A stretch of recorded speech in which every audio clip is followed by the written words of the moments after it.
Ja, ich freue mich heute, zu euch zu reden. Über ein Thema, das mich selber sehr berührt und sehr bewegt.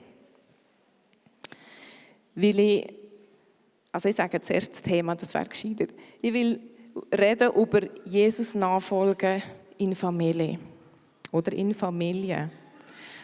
Und das Thema, das bewegt mich sehr, weil ich selber auch Mama bin, von 3 Buben.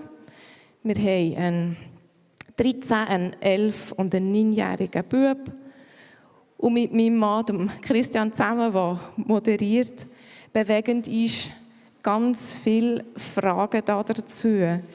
Wie folgen wir dem Jesus nach in Familien? Fragen wie bringe ich meinen Kind Gott näher? Ich sollte jetzt auf Schriftsprache wechseln. Ich glaube, das würde der Übersetzung helfen. Genau. Ich versuche mich daran zu halten. Wenn ich rausfalle, dann gebt ihr mir ein Zeichen. Oder mein Mann darf mir da ein Zeichen geben. Merci. Wo erleben unsere Kinder Gott? Wie kann ich ihnen ein Vorbild sein? Und was ist meine Rolle in der Familie, wie ich meinen Kindern vorangehen kann? Ich denke und ich spüre, dass wir eine wichtige Rolle haben als Eltern in der Familie, in dieser Jesus-Nachfolge. Und ich möchte hier den Bogen weiterspannen. Ich glaube, Familie findet für mich auch überall dort statt, wo wir mit Menschen ganz nahe unterwegs sind. Sei es im Hauskreis, in Zweierschaften, in Paarbeziehungen, die erweiterte Familie, Großeltern, Gotte Getti. Oder vielleicht auch auf der Arbeit, wo du enge Teamarbeit hast. Einfach überall dort, wo du ganz nah mit Menschen unterwegs bist. Weil das ist Familie, nahe miteinander unterwegs sein. Ein weiterer Grund, der mich beschäftigt, ist, ich spüre eine riesige Verunsicherung in meinem Umfeld, aber auch bei mir selber. Was darf man denn überhaupt noch sagen oder tun, ohne dass ich meine Kinder oder andere Personen schon fast schädige? Und in diesen Fragen drin bin ich so froh, dass ich diesen Jesus habe. Dass ich ihn und sein Wort habe. An ihm kann ich mich orientieren. Und wenn einer Jünger gemacht hat, die echt und einfach super geraten sind, dann glaube ich, dann ist das er. Und in den Evangelien können wir sehen, wie Jesus mit seinen Jüngern unterwegs war. Er hat seine Jünger berufen, er hat sie aus tiefstem Herzen geliebt, er hat sie gelehrt und geleitet. Sie waren 3 Jahre lang, 24 Stunden, Tag und Nacht miteinander ganz intensiv unterwegs. Und ich glaube, die kannten alles voneinander. Ich glaube, die wussten, welches Essen sie mochten, die wussten, wer aufbrausend und impulsiv war und immer zuvorderst. Die wussten, wer eher sanftmütig war von ihnen. Die wussten auch, wer Fußschweiß hatte und wer am Morgen grässlich aus dem Mund stank und mit wem man nicht so gerne sein Zelt teilen wollte.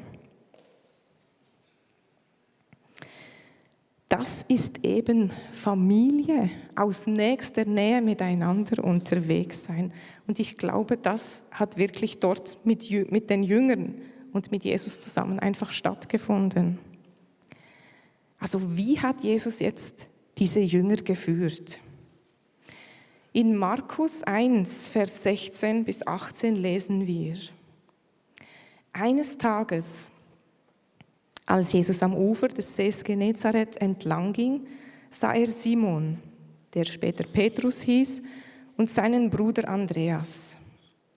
Sie warfen gerade ihre Netze aus, denn sie waren Fischer. Jesus rief ihnen zu: kommt und folgt mir nach. Ich will euch zeigen, wie man Menschen fischt. Und sofort ließen sie ihre Netze liegen und folgten ihm nach. Wir sehen hier die Berufung von Petrus und von Andreas. Jesus fordert die Brüder auf, alles stehen und liegen zu lassen und ihm zu folgen.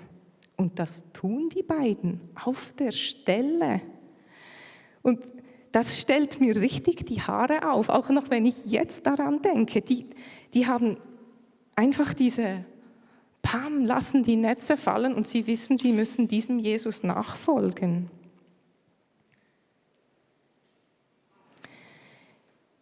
Ich sehe hierin das erste Geheimnis von Nachfolge. Jesus entscheidet sich für diese 2 Jungs und er bietet ihnen eine Beziehung an. Er sagt ihnen, kommt mir nach.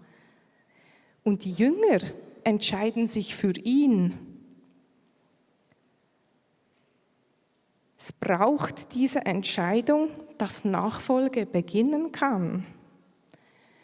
Und die Jünger tun das. Ich glaube, es braucht wirklich so eine klare Entscheidung und diese Hingabe. Ja, Jesus, ich will. Ich will dir die Erlaubnis geben, dass du in mein Leben sprechen darfst, dass du mich verändern darfst. Ich gebe dir die Erlaubnis. Ich habe diese Entscheidung auch getroffen. Ich habe mich entschieden, meine Netze fallen zu lassen und diesem Jesus nachzufolgen, wie viele von euch auch, die ihr hier sitzt. Aber wie kann dann das ganz konkret aussehen in unserem Leben? Oder ich möchte euch von mir erzählen, wie das bei mir aussieht. In diesem Jahr war mein Thema, mutige Schritte zu wagen und seine Stärke in meiner Schwachheit zu spüren. Das hat mich unglaublich herausgefordert, weil er hat mich mitten ins Schwarze getroffen. Ich habe so gedacht, nein, ich mag das gar nicht. Aber ich habe ihm die Erlaubnis gegeben und ich habe gesagt, okay, dann mach mal. Und kurz darauf hat sich mein Mann das Kreuzband gerissen und schon ging es los.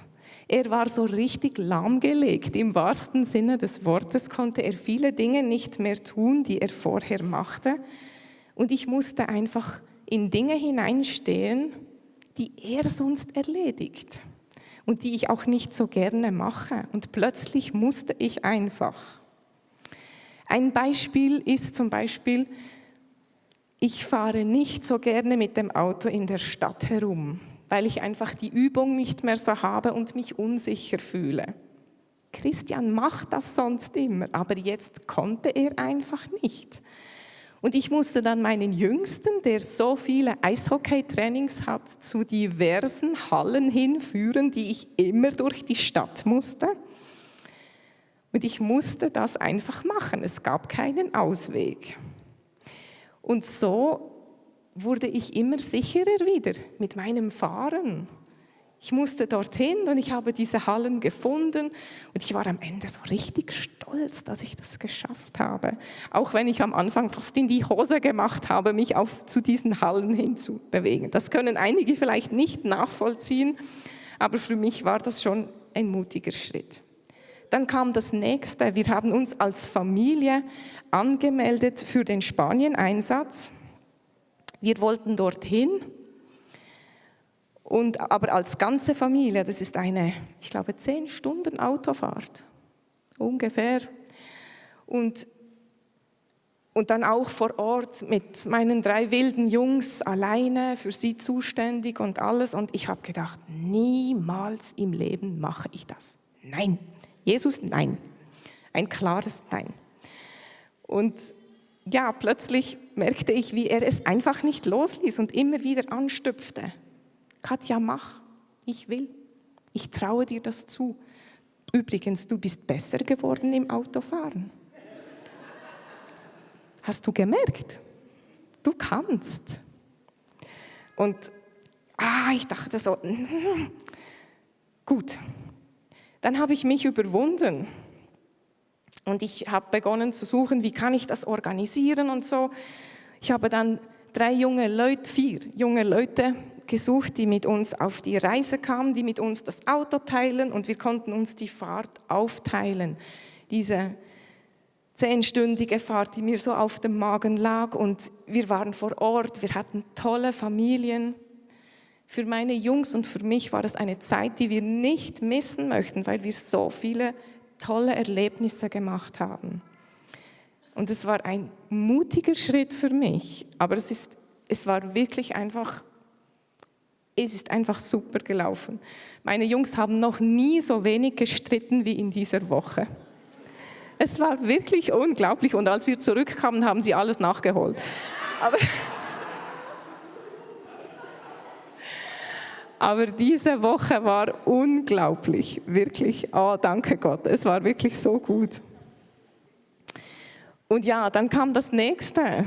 Marius hat mich angefragt, ob ich heute hier reden möchte am Segnungsgottesdienst, eigentlich eben von Kindern. Und ich habe am Anfang gedacht, nein, das soll jemand machen, der das kann. Aber sicher nicht ich. Und Jesus hat nicht locker gelassen. Ich habe es immer wieder gespürt. Er hat gesagt, sprich, teil dein Herz. Und ja, heute stehe ich hier und ich habe mich gewagt.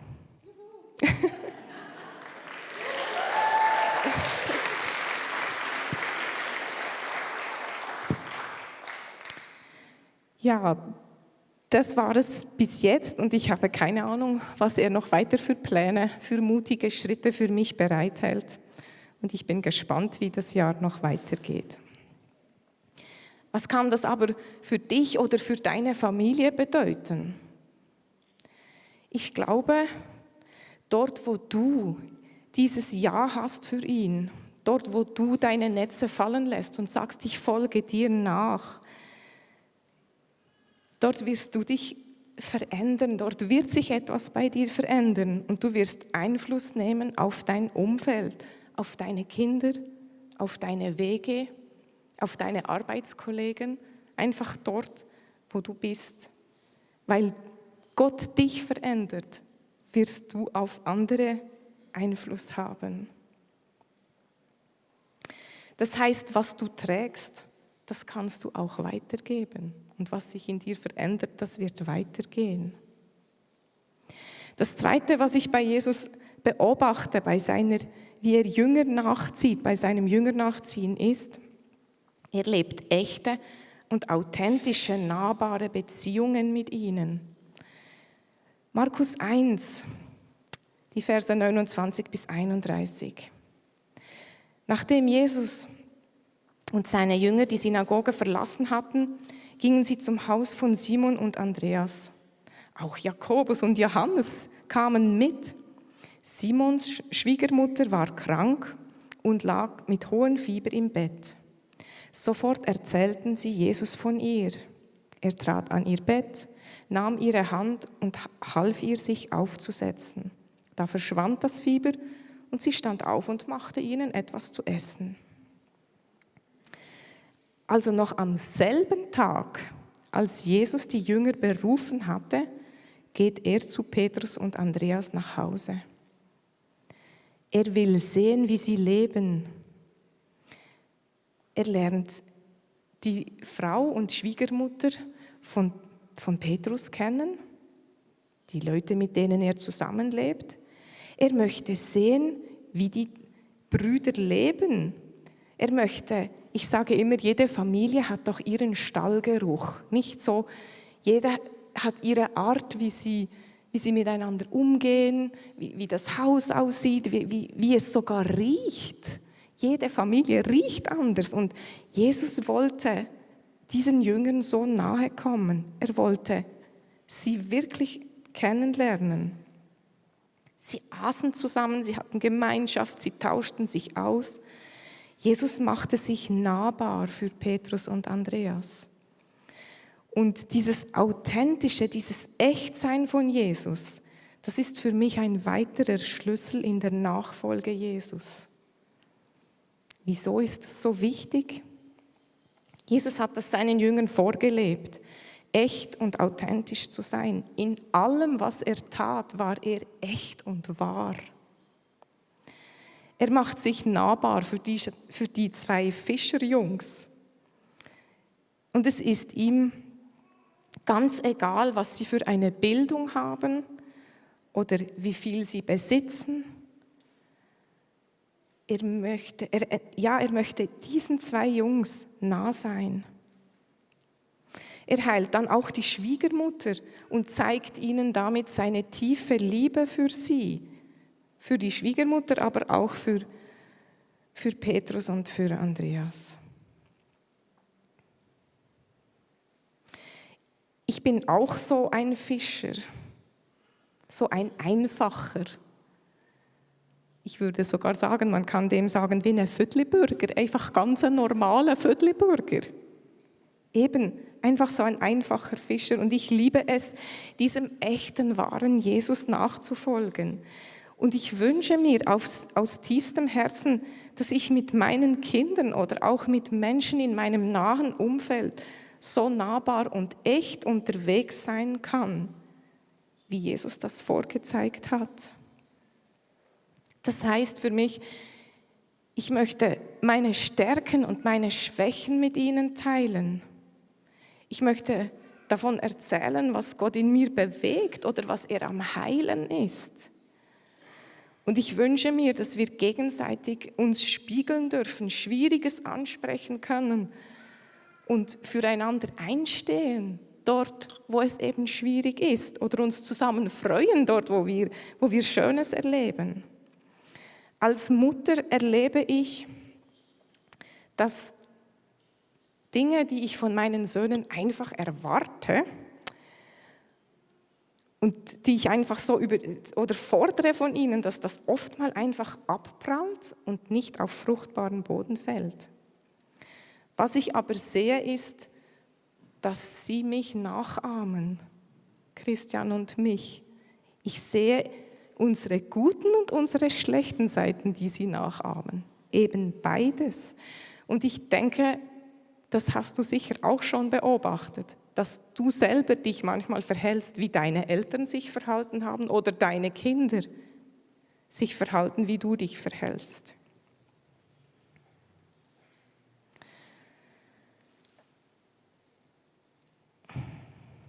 Und ich glaube, Kinder durchschauen einfach alles.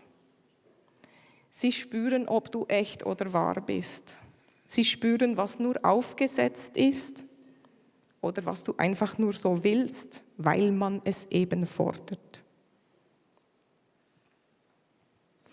Und ich glaube, bei Jesus zu sehen, dass echt und wahr zu leben mehr spricht als alle 1000 Worte, die ich zu ihnen sagen kann.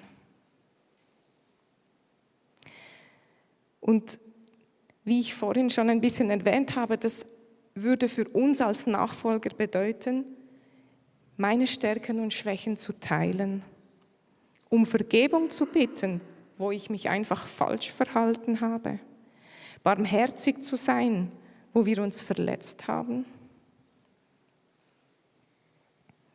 mein echtes Gesicht zu zeigen und meine Kämpfe zuzugeben.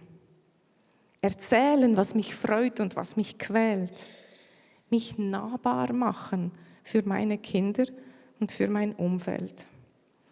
Das Dritte, was ich beobachte, ist, Jesus rüstete seine Jünger ganz gezielt aus. Er hat sie geformt, er hat sie gelehrt und geleitet. In Matthäus 18, Vers 21 bis 22 lesen wir, da kam Petrus zu ihm und fragte, Herr, wie oft soll ich jemandem vergeben, der mir Unrecht tut? 7-mal? Nein, antwortete Jesus, 70-mal 7-mal. Und in Matthäus 6, die Verse 9 bis 13, da lehrt Jesus die Jünger zu beten. Er gibt ihnen das Vaterunser und er sagt ihnen, so sollt ihr beten. Er gibt ihnen ganz klare Anweisungen.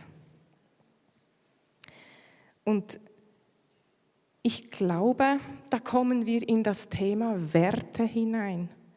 Welche Werte sind uns wichtig? Welche Werte möchten wir leben? Ich glaube, es ist so wichtig, dass wir uns einfach mal Zeit nehmen, darüber Gedanken machen und das mit Jesus auch wälzen in unserem Herzen mit ihm. Welcher Wert ist mir wichtig? Was möchtest du, dass man eines Tages von dir erzählt?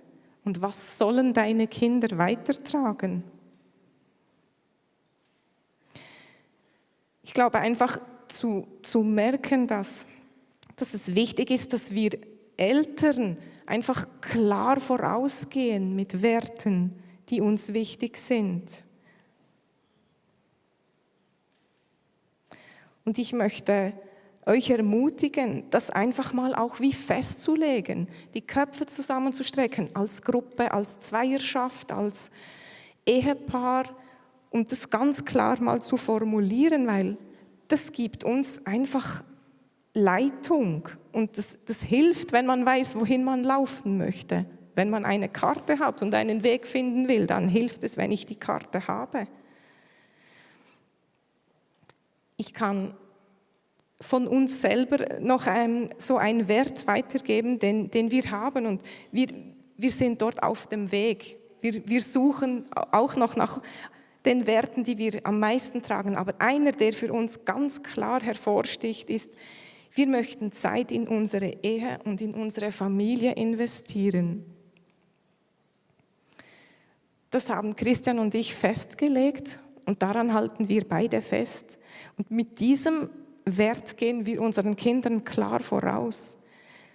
Und wir haben dann zusammen Maßnahmen dafür erarbeitet. Dort kann man sehr gut die Kinder dann wieder dazu nehmen oder andere Menschen und sagen: Komm, lasst uns überlegen, wie setzen wir das um?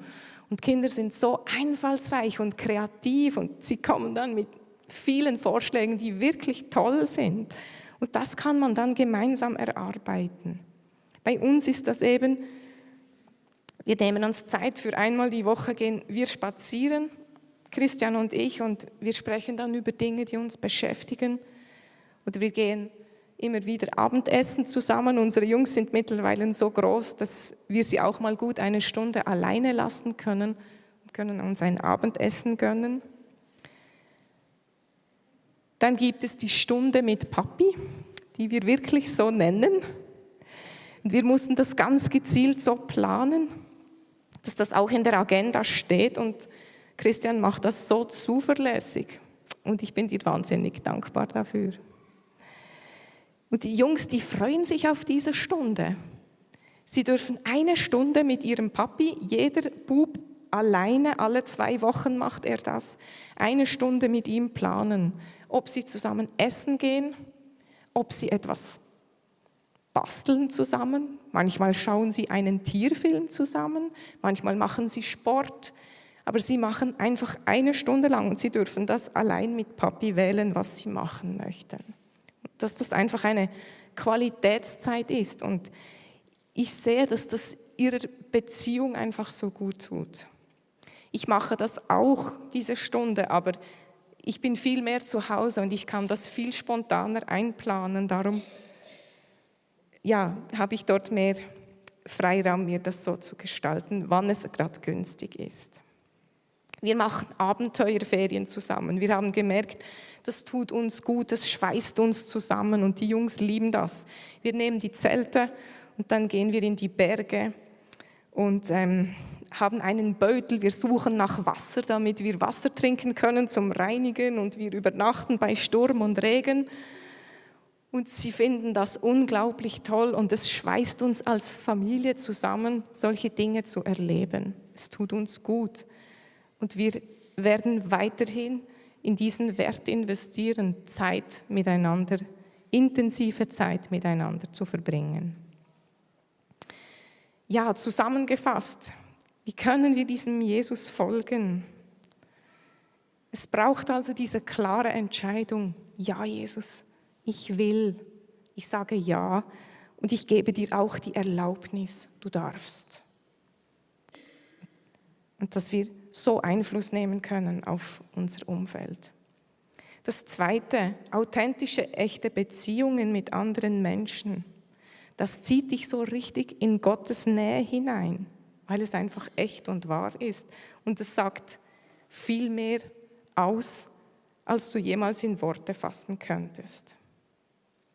Das Dritte sind Werte, die wir im Herzen tragen, formen uns und unsere Beziehungen auch und sie helfen uns, das Wichtige im Fokus zu behalten.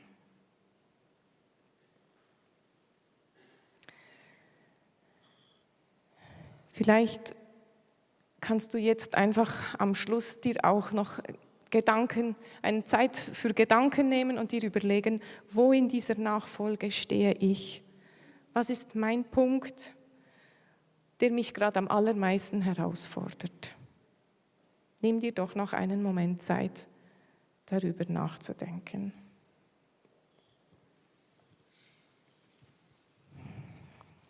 Jesus, ich danke dir vielmal einfach, dass du uns in diese Nachfolge hineinziehst. Ich danke dir, dass du diese einfachen Fischerleute wie uns, dass du ein Herz für uns hast und dass du uns liebst. Ich danke dir, dass du jedem von uns diese Beziehung entgegenstreckst, dass du für jeden von uns dieses Ja hast und uns dieses Angebot machst. Ich danke dir, dass du echt und authentisch bist. Und Jesus, hilf uns allen, dir darin nachzufolgen. Wir müssen nicht perfekt sein, nein. Einfach echt und authentisch mit dir. Hilf uns dabei, echt und authentisch zu sein. Dass wir in deine Nachfolge hineingezogen werden. Nicht, weil wir müssen, sondern weil wir wollen, weil wir dir nachfolgen wollen, Jesus. Danke, hast du Geduld mit uns. Amen. Amen. Die will, was mit uns geschehen. Amen.